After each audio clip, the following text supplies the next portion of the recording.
Grooming এর মধ্যে ramp নাটক আমি যেটা শিখছি অলরেডি আমি দুটা কোর্স করছি জনি ভাই রাকিব বাবুর কাছে আমি গ্রুমিং যখন ওনার কাছে আমি করতে পারি নাই মানে ফ্যাশন কোরিওগ্রাফার হ্যাঁ তখন তাদের কাছে আমি কিন্তু করি তো ওইখানে ভাষার উপরে কথা গ্রুমিং করাইছে র‍্যাম্পের উপরে করছি তারপরে নাটকের উপরে করছে মানে যাবতীয় ওরা যা যেটা যেমন ডান্স করাইছে ওই যে সোহাগ ভাইকে দিয়ে ডান্স করাইছে তা এটি মানে গ্রুমিং এর মধ্যে এগুলি থাকে।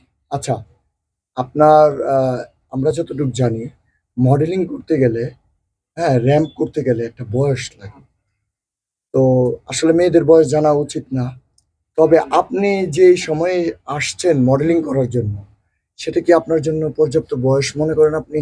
না, আমি পর্যাপ্ত বয়স না করলে যে মনের যে জোর শুনেন, মনের জোর থাকলে আমি মনে করি একজন মেয়ে হোক মহিলা হোক সবকিছু করতে পারে ভাই, সব জয় করতে পারে, কথাটা বুঝছেন। আর এইখানে মডেলিং এ তো বয়স যে বলছে তো বয়সের প্রয়োজন হয় না, এই কারণেই তো আসছে। আমাকে যদি বলতো এডলব খান বলছে, জনি ভাই বলছে, রাকিব বাবু বলছে বয়সের মডেলিং গ্রুমিং করতে কোনো বয়সের প্রয়োজন হয় না। আপনি কথা বলেন, আপনি তানজিল জনি ভাইয়েরকে বলেন, ওরাও যদি যে লাইভটা দেখে তো অবশ্যই তো আমাকে চিনবে, আমি কোর্স করে আসছি, চিনবে না? তাহলে এডলব খানের যে অভিযোগটা, এডলব খানের সাথে আমার কথা হয়েছে দৈনিক জায়জাকাল থেকে, তো এডলব খান বলছে যে আপনি 22,000 টাকা মনে হয় ওকে দিয়েছিলেন এবং করোনার সময়, তারপরে করোনার ক্রান্তি লগ্নের কারণে সে গ্রুমিংটা করাতে পারে নাই, এডলবের যে অভিযোগটা বা এডলবের কথা। আর আপনি বলছেন যে আপনার 40,000 টাকা হচ্ছে পাচ্ছেন, তো এই এডলব হচ্ছে এখন বললো যে আপনি নাকি ভাইরাল হওয়ার জন্য এখানে। না ভাইয়া, ভাইরাল হওয়ার জন্য না, কথাটা আপনি মিলান আমার কথাটা। ওনাকে যদি আমি 22,000 টাকা দিই, একটা গ্রুমিং ফিস তানজিল জনি 15,000 টাকা নিচ্ছে, হ্যাঁ, হয় 15,000 টাকা করে 30,000 টাকা নিবে, আর না হয় 20,000 টাকা করে 40,000 টাকা। 22,000 টাকা যুক্তিতে আছে আপনাদের যে 22,000 টাকা আমি কেন দিব? দিলে তো 20,000 টাকা দিতাম।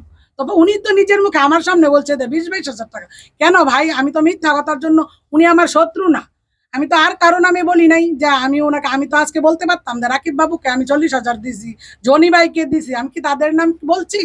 আমি জনি ভাইয়ের কাছে 15,000 টাকা দা গ্রুমিং করছি, রাকিব বাবুর কাছে 5,000, অনলি 5,000 টাকা দা করছি। এডলব খান যে আপনার আপনি যে ওকে 40,000 টাকা দিলেন, তাকে চিনেন কিভাবে এবং 40,000 টাকা কিভাবে দিলেন? তাকে টিকটকের মাধ্যমে চিনি, টিকটকের মাধ্যমে মোবাইল নাম্বার নেওয়া নেই হয়, আদান প্রদান হয় টিকটকের মাধ্যমে। তো কথা হয়েছে, মোবাইল নাম্বার নেওয়ার পরে ফোনে কথাবার্তি বলার পরে ওনার বাড়িতে এসে আমি ওনার হাতে 25,000 টাকা দিছি, প্রথম 25,000 টাকা দিছি। তো উনি বলছে যে আমাকে দেখে ওই যে গাইয়া গাইয়া মনে হয় না, যে ওই গাইয়া গাইয়া লাগে, আমাকে 6 মাসের কোর্স, বাট 40,000 টাকা দিলে কোর্স মোর্স, মানে 40,000 টাকা আমার যতদিন লাগবে উনি আমাকে পারফেক্ট কইরা আমাকে ক্যামেরার সামনে আনবে, বুঝতে পারছেন? এই কারণে ওনাকে আমি 25,000 হাতে দিছি আর বিকাশে 15,000 দিছি। আমাকে না হলে বিকাশ নাম্বারটা কেন দিল, কেন জিমেল নাম্বারটা দিবে? কারণ ছবি চাইছে, আমি পাসপোর্ট সাইজের ছবি নিছি, বলছে 3 আর ছবি লাগবে, আর এই কিনা আমার আইডি কার্ডটা ফটোকপি করতে পারি না, দেখা দিতে পারি না, বলছে ওই জিমেল নাম্বার পাঠাইছে, তুমি এটি ফটোকপি করে আমাকে জিমেল নাম্বারে দিবা আর বিকাশের টাকাটা দিবা। তো ভাইয়া একটা প্রমাণ পাইছেন যে যদি না কিনা টাকাটা যদি মোবাইলে বিকাশে না দিতাম 15,000, তাহলে আমাকে কাগজটা কেন লেখা দিছে? আমি তো 25,000 টাকা হাতেই দিছি।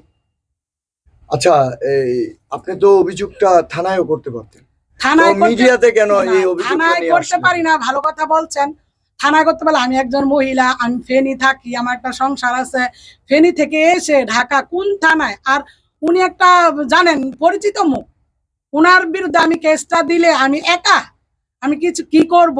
আর তখন ওই মানসিকতা ছিল